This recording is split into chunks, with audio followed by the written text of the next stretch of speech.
கணவன் மனைவிக்குள் இந்த 5 விஷயங்களை பேசுங்க. அப்புறம் செக்ஸ் வாழ்க்கை வேற மாதிரி மாறிடும்.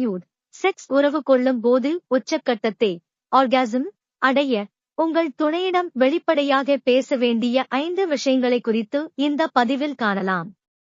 பாலியல் உறவில் இன்பம், கூடுதல் உற்சாகத்தை அடைய துணையுடன் உரையாடுவது அவசியம். எதை பற்றி தெரியுமா? பாலியல் செயல்பாடுகளை பற்றிதான்.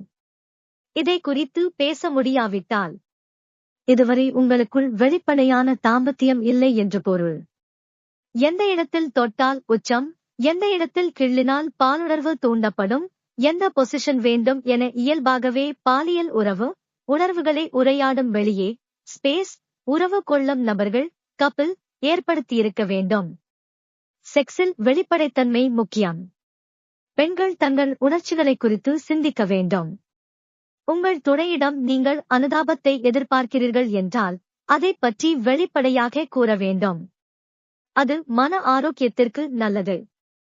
இந்த பதிவில் செக்ஸ் உறவு கொள்ளும் போது உச்சக்கட்டத்தை ஆர்காசம் அடைய உங்கள் துணையிடம் வெளிப்படையாக பேச வேண்டிய 5 விஷயங்களை குறித்து காணலாம். நகங்கள் வேண்டாம். நகைக்கீறல்கள் உச்சக்கட்டத்தில் உடலில் பதியும் தடங்கள். ஆனால் போர்பிளே செய்யும் போது ஒரு விரல் முக்கிய பங்கு பெறுகிறது. அதனால் உறவில் உபயோகம் செய்யும் விரல்களில் மட்டுமாவது நகத்தை வெட்டிக் கொள்ளுங்கள். கர்ப்பகால பெண்களுக்கு வலி இல்லாமல் உச்சம் அடைய விரல்தான் உதவுகிறது. அது மட்டுமில்லாமல் நகங்கள் பிறப்புறுப்பு நோய் தொற்றுகளுக்கு வழிவகுக்கிறது. நகங்களிலும் உள்ளங்கைகளிலும் ஆயிரக்கணக்கான கிருமிகள், பாக்டீரியாக்கள் இருப்பதால் செக்ஸ் கொள்ளும் சுத்தம் செய்வது அவசியம். ஏனெனில் பிறப்புறுப்பு தோல் மிகவும் உணர்திறன் கொண்டது. நகங்கள் கூர்மையாக இருந்தால் தோல் கிழியும் வாய்ப்பு உள்ளது. அதனால் நகம் வளர்க்கக்கூடாது. வாய் வழி உறவு oral செக்ஸ் பெரும்பாலான பெண்கள் கூச்சம் கொண்டவர்கள். ஆண்களும் தான். தங்கள் துணையிடம் மனதில் இருப்பதை கூட சொல்ல மாட்டார்கள்.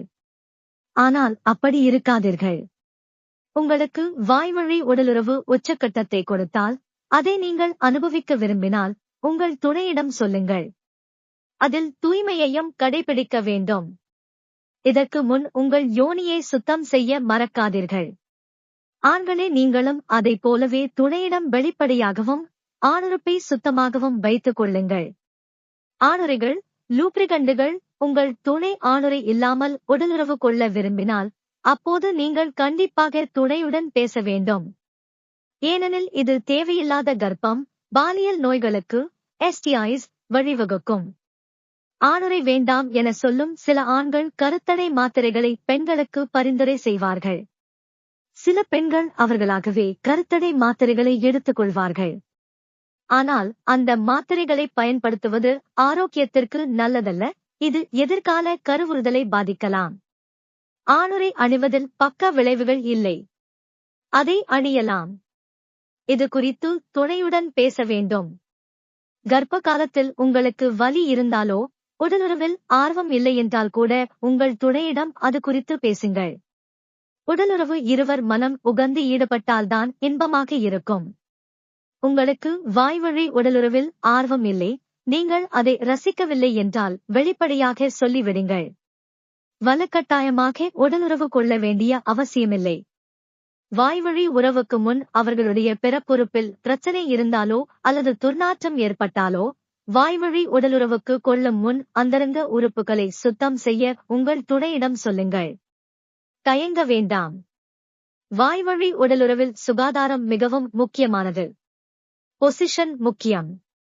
பெண்கள் தங்களுடைய கூச்சம் அல்லது தங்கள் துணை தவறாக நினைக்கக்கூடும் என தங்கள் விருப்பங்களை உடலுறவின் போது வெளிப்படுத்துவதில்லை. உடலுறவின் போது உங்கள் இருவருக்கும் பிடித்த நிலைகளை பொசிஷன் முயற்சி செய்யலாம்.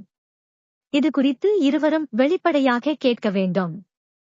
எந்த கோணத்தில் எந்த நிலையில் நீங்கள் உச்சமடைகிறீர்கள் ஆர்காசம் என்பதை முதலில் புரிந்து கொள்ளுங்கள்.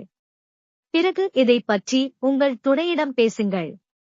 உடலுறவின் போது இன்பம் தராத நிலையையும் மாற்ற துணையிடம் கேட்கலாம். தவறில்லை. நலம் வாழுங்கள்.